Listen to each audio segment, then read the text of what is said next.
Yan, good evening mga probinsyana. So, ayan po, nakikita nyo, yan, magigisa tayo. Kasi magluluto tayo ng dininding. So, ang dininding ko ngayon ay gagawin ko, gisa. Wait lang at para nasusunod ng ating sibuyas. Ayan, ilagay ko na ang ating bawang. Yan, lagi kong nauuna talaga ang sibuyas lang kasi madali siyang masunog.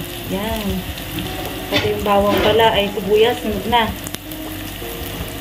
There, igisa natin yan ating dininding. Yan, wait lang natin mag-gusto ng konti. At lalagyan ko pa yan ng kamatis. So, igisa-gisa muna natin yan hanggang sa maluto ang bawang. So, ayan po mga probinsyana, nailagay ko na palang ating kamatis. Yan. Hindi po kagaya nung niluluto kong iba na maraming kamatis. Ayan po, kasi dininding. So, pang lasa lang po natin. Yan. Lutuin natin yung kamatis para hindi siya madaling mapanis. Ito yung isang technique mga probinsyana. Pag naglalagay kayo ng kamatis, huwag lang lagay. Lutuin nyo ng mabuti para hindi siya madaling mapanis. In case na hindi po maubos. Yan.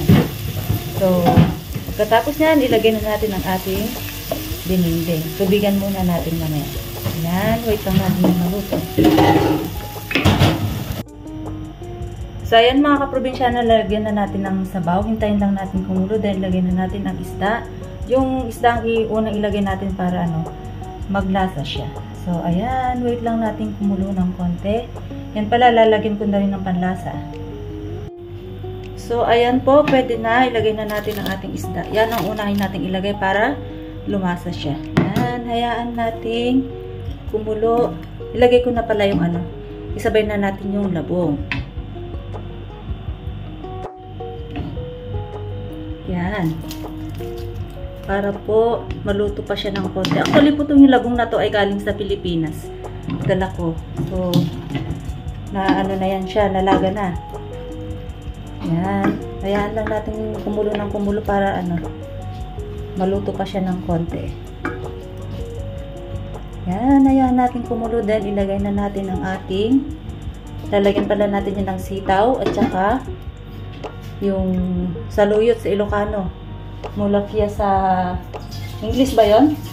Tapos may pa tayo lalagay na bagbagkong or yung sasatukong. Ayan ang dininding natin.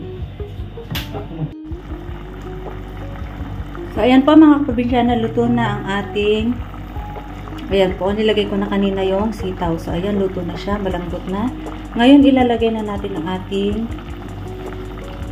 saluyot. There, ang dami. Ayan. Haluin lang natin. Bale, pakulan lang natin yan ng saglit. Ayan. Sarap po ng ating dininding.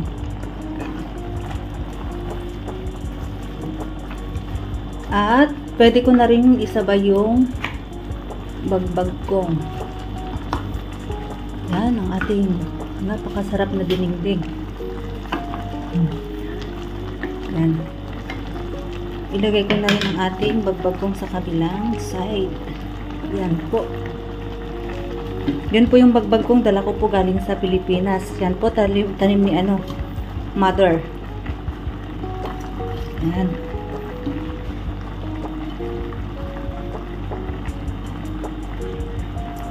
So yan, pakulan lang natin ng konti then okay na ang ating dininding. Balikan natin mamaya mga kaprobinsyana.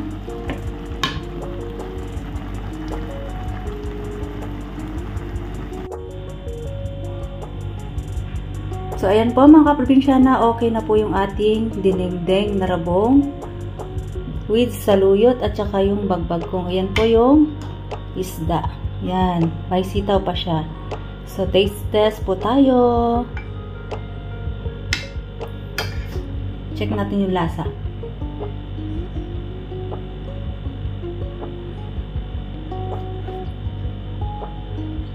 Yan, okay na po siya and maganda na tayo at tayo'y kakain na.